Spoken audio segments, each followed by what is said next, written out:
Chof Zion, Yud Aleph Tevis.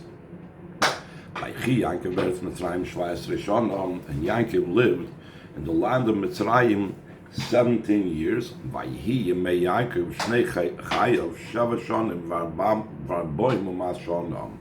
And the days of Yaakov, how long did he live? He lived for 7 years and 40 and 100 years, as we'll soon explain this exact language over here. We need to understand why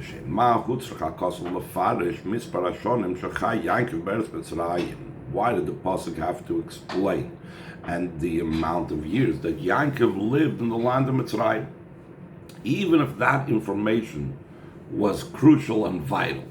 You could figure it out on yourself, by your own, by doing the math.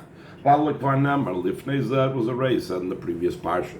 Lifnei Paroi, that way Yaakov Avinu stood before Paroi Hoya. Yaakov ben Shloshim Mas Shana. Yaakov Avinu was 30 and 100 years. He was 130 years old. And this week's parsha we learned that his days were 147. So therefore, so it's self-understood. You subtract from 147, you subtract 130, so you come to the conclusion, okay, that was 17 years. But on top of this is, even the very idea that we could have figured it out ourselves is also insufficient of a question. It's really a more powerful question.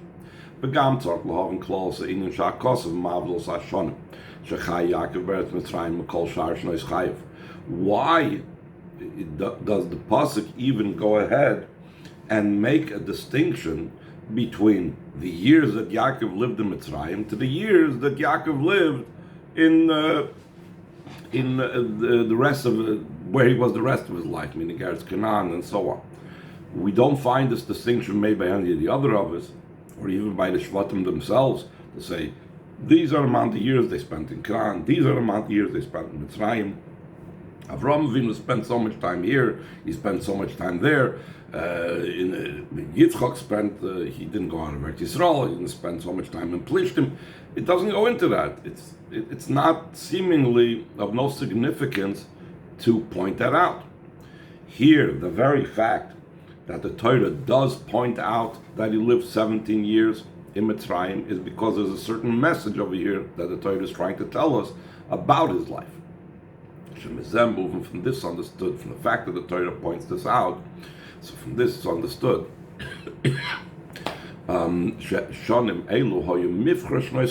that these years, the 17 years that Yaakov Avinu spent in Mitzrayim, these were the best years of his life.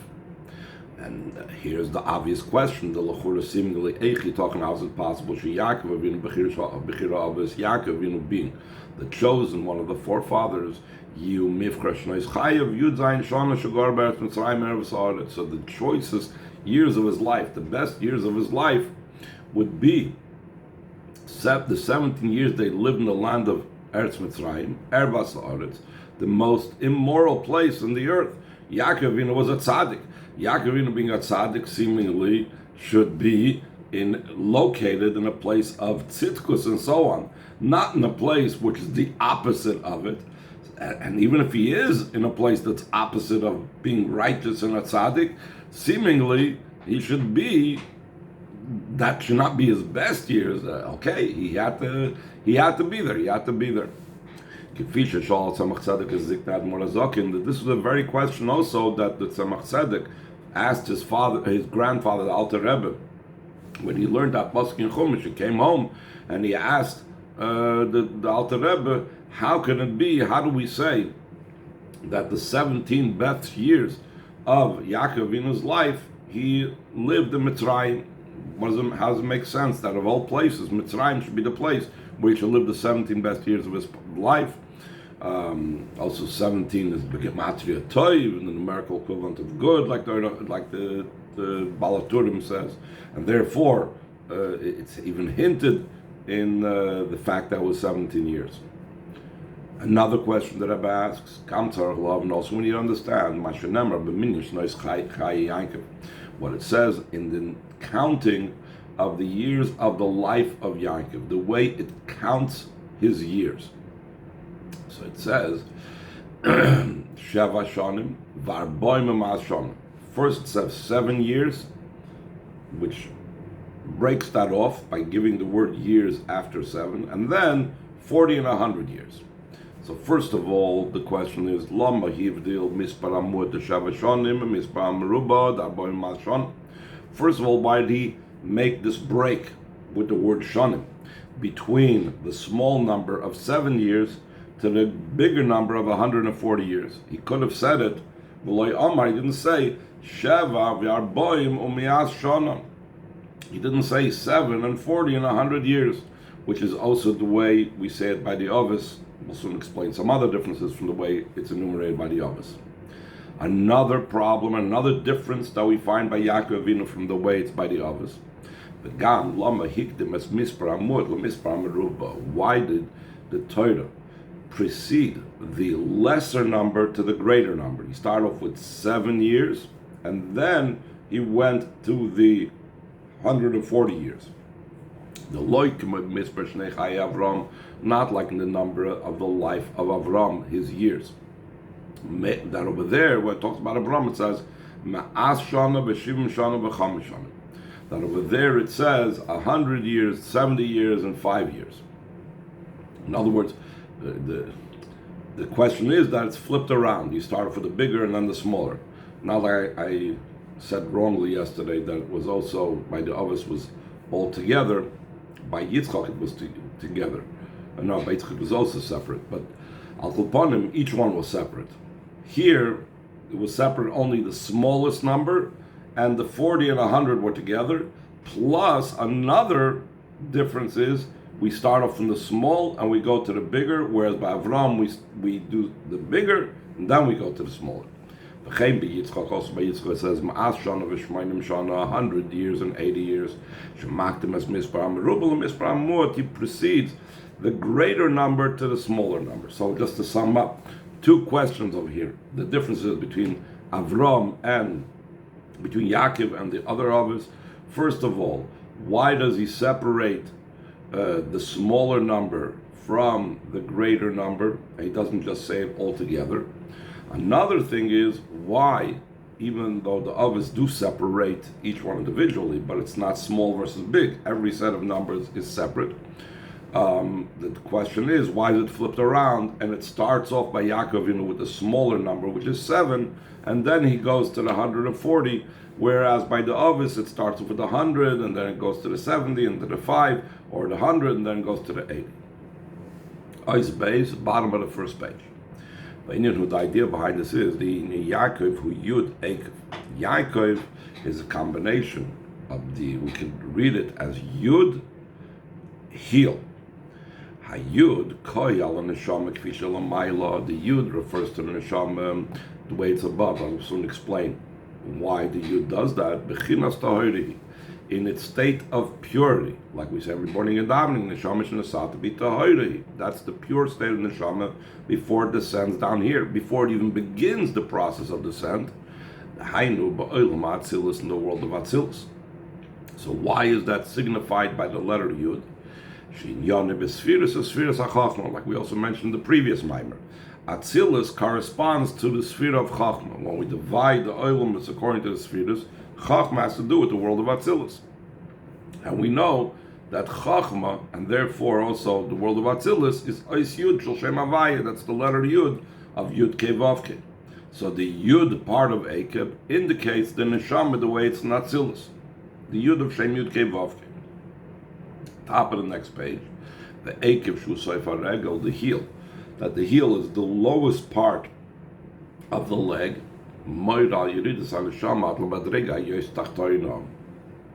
That indicates on the descent of the neshama to the lowest possible level, bechinas okev, the level of the heel.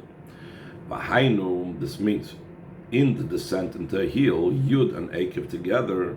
So there is a heel, the way it's in the world of Atzilus, and then there's the ultimate heel. Hainu, this means Shetchila Yiridas Haneshama, Ba'olam Atzilus Gufim, Misviras HaChachma, Lisviras HaMalchus, Shnikras Eikev. First of all, Yud, Eikev, Yaakov is the descent of the neshama in Atzilus itself from the sphere of Chachma in Atzilus to the level of the heel of Atzilus. What's considered the heel of Atzilus is brought down in Kabbalah. The heel of Atzilus is the lowest level of Atzilus, Malchus. That's the first state of Yaakov, of Yud Ekev, of the level of the neshama, the way it's the Chachma coming down to the heel. That's the way it comes down to Malchus. Then, afterwards, this descent to the worlds of Bri Yitzir Asiyah. That's we say after we say, the kind of Shom Shasat B'Tahorehi, we immediately follow that up by the word Shazawin, this idea. But it says, Barasa, you created her. That's the descent into the world of Bria from the world of Atzilus. Yatzarta, you formed her. That's the descent of the Neshama from Bria into Yitzira. And then V'nafachta, you blew her into me. Means already the way the Neshama descended into our body down here in this world. Shehem Keneged Oisius, Hey Vav Hey Deshem Avaya.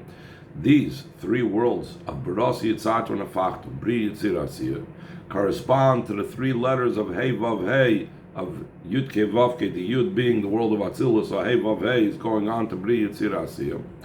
And what's the idea of Hey Vav Hey? Hey Vav Hey is from the word Hisavus, coming into being, meaning that through the worlds of Bri Yitzir Asiyah, Shal Yadehu in Yinai Savus, through it comes about the making and the creation of the worlds.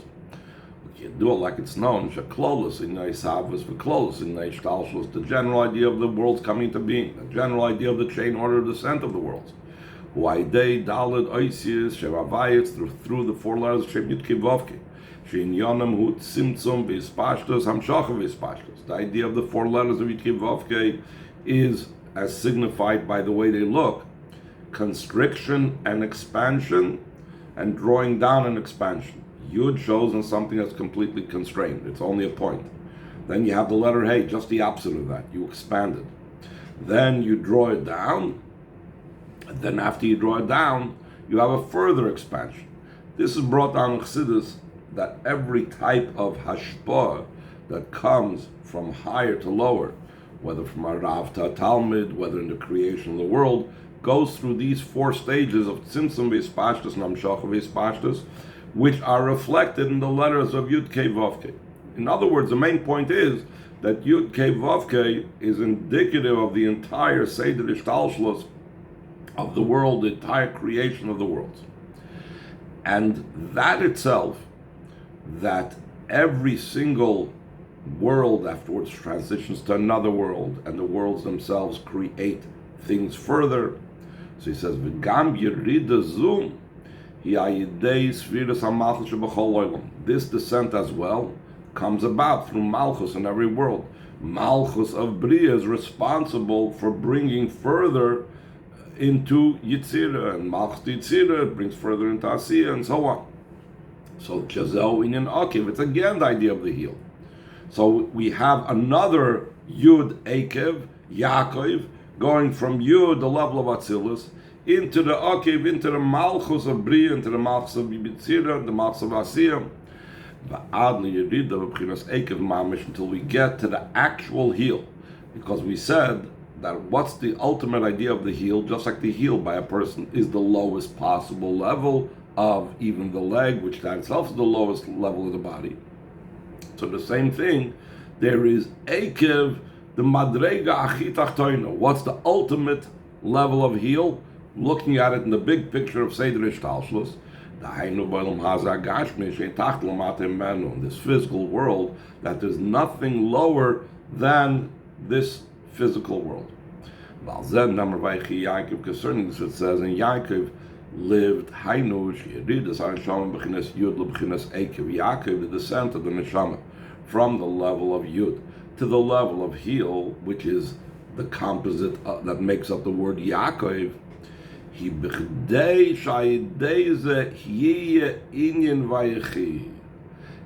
the purpose of Yaakov is to reach a level of Viyachi, that he lived. This means only through the level of the neshama descending down here below. But the neshama comes to the level of Viyachi. But we didn't understand. similar to what we asked in the physical sense. That Yaakov, going into Mitzrayim makes no sense, that should be the best years of his life. How could it be that Vayichi,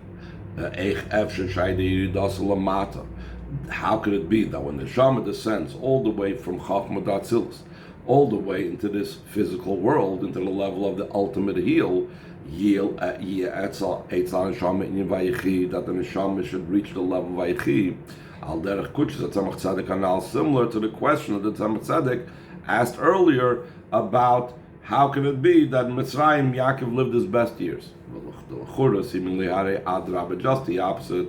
Is only above is the true idea of life. Like it says, I swear by Hashem that I stood before him.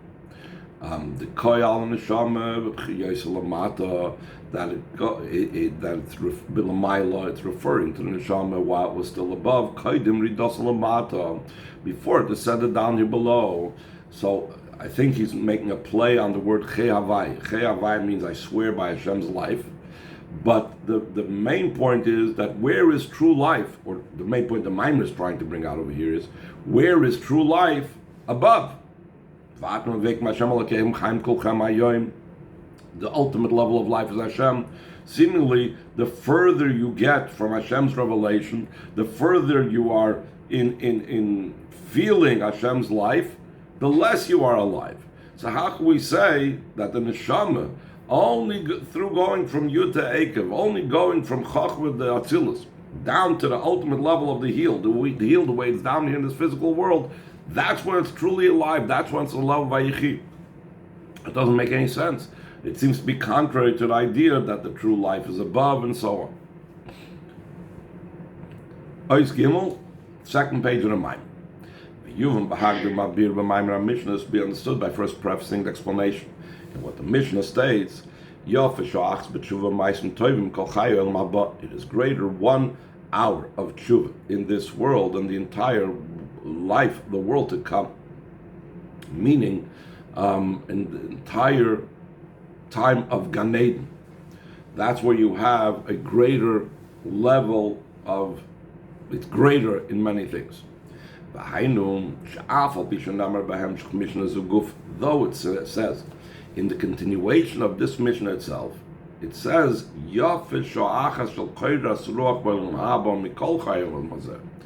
that one moment of delight, pleasure, and enjoyment in the world to come is greater than the entire pleasure and enjoyment and life in this world. Still in all, despite the fact that Olam Haba's pleasure is so much greater than the pleasure in this world, it is greater 1 moment or 1 hour of tshuva and good deeds in this world. Not only is it greater than the entire life of this world,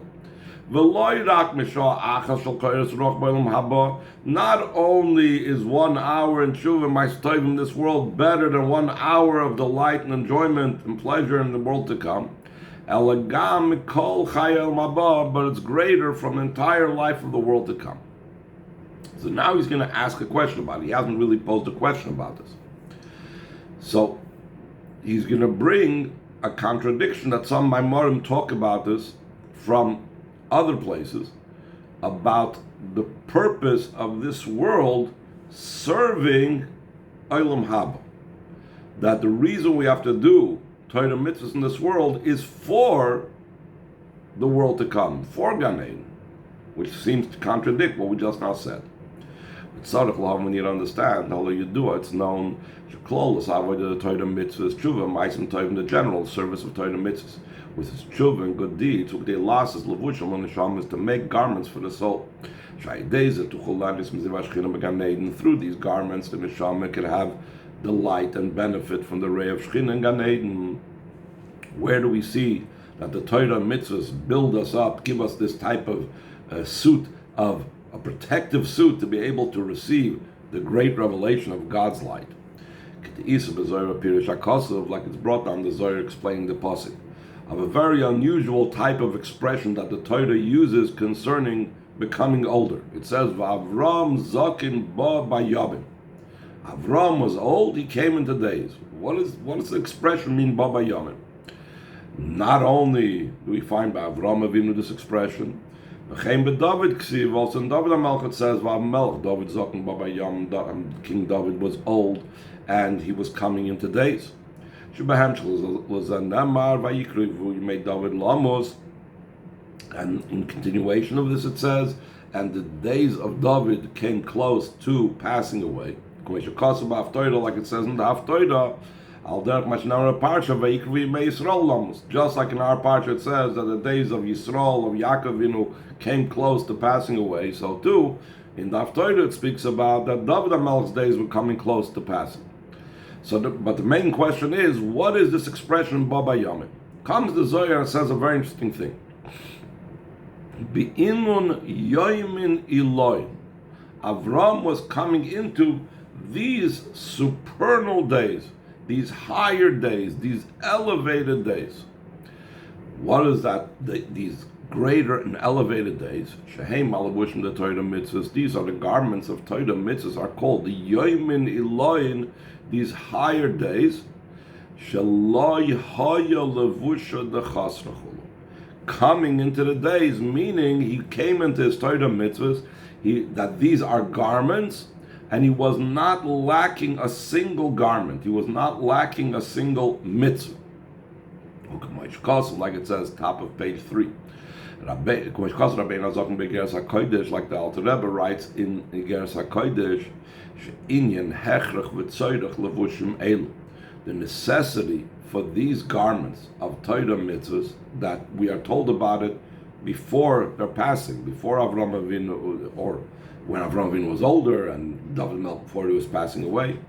Mevor B'Zohar, it's explained in Zohar that the purpose of the Torah mitzvahs as garments, it's impossible for any creation to have any comprehension in the Creator. Even after Hashem shone His light, the level of our nefesh or the level of our ruach cannot handle this good light, even when Hashem shines it upon our nefesh and our ruach, because it's too much, it's overwhelming, we can't handle it. Unless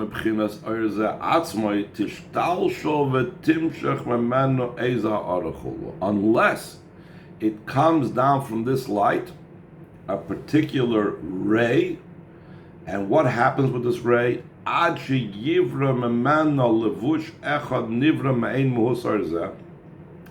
from this ray is created a garment that is similar to the ray of Hashem that's going to shine on the neshama in Gan Eden. Shedarkoi, through this like lesser light, which becomes a garment for the person. So now this lesser light becomes like a filter and a means for the person to be able to perceive the greater light in Gan Eden that's a result of that's there for the neshama to have anah from. And he gives an example of a different type of filter, like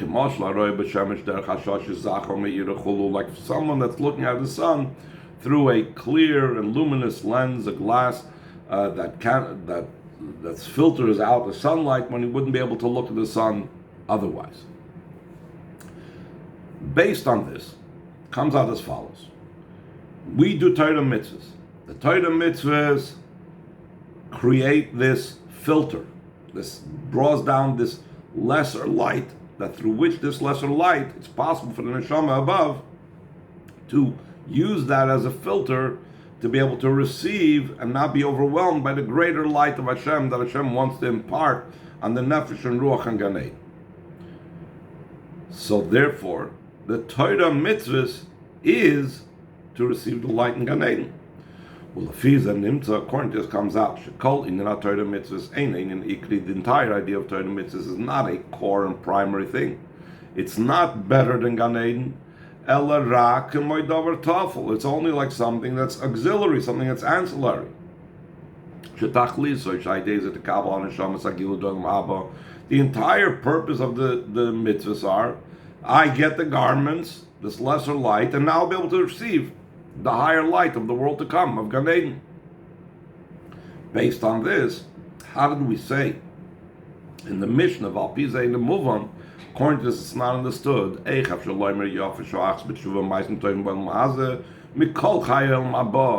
How can we say it's greater 1 moment, 1 hour in tshuva and good deeds in this world from the entire life of the world to come? The entire purpose, the entire reason of tshuva and good deeds is only ancillary to revelation of the world to come. We only need it to be able to receive the revelation of the world to come. And to such a degree, we even explained, it's only a ray of the light that we're going to receive in the world to come. If so, if it's ancillary, if it's only a ray, so how can you say that the entire world to come has no significance to 1 moment in tshuva? Here we're saying you need to have all these days of tshuva and every single day, but by yomim, it's another levush, it's another garment, etc., etc. It seems to be just the opposite. So let's go on to the second paragraph. The Rebbe explains, the idea behind this is,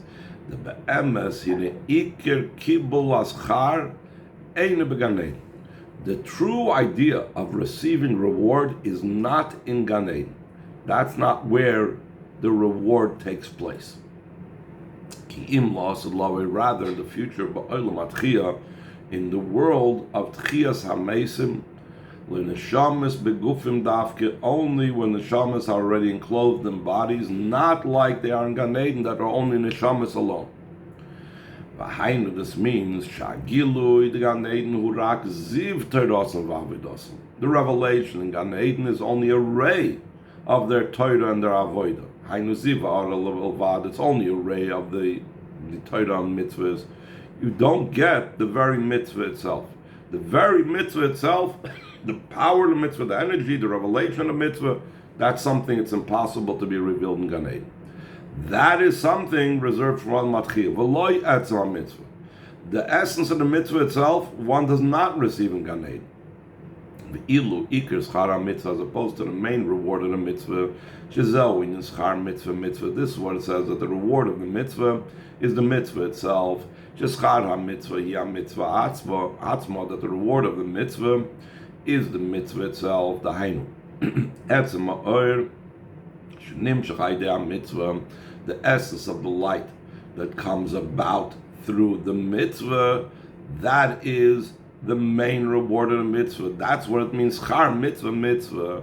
What type of answer is it? The reward of the mitzvah is the mitzvah itself. What it means is that the fact that when we actually see and we open up what the mitzvah is, we will see the essence of the reward. That is that will be revealed in the future time, specifically in this world.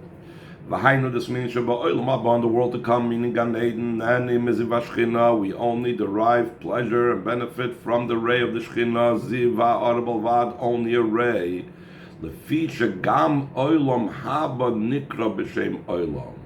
Even the world to come is called a world. Meloshen Helam, the meaning of the word Olam is the word concealment. The ilu giluya atzmus, as opposed to the revelation of Hashem's essence, which is what's embedded in the very mitzvah itself. Hu ba'ilum hazadafka, specifically in this world. So therefore, that's why it's yafa shoachas b'tshuva ma'asim tovim ba'ilum hazad mikol chayim haba, because the entire chayim of the world to come, meaning the entire life of olam haba, the Gan Eden, that is only a ray of the mitzvah. The essence of the mitzvah, which is Hashem's very essence, that comes down only in this world. Yet we still didn't explain, so why the Zohar say that, and the Alter Rebbe explains that you need to have the garment of the mitzvah that we do down here as a garment to be able to receive the light in Gan Eden, that seems to say that the light in Gan Eden is the main thing. So that's what we're going to get to tomorrow.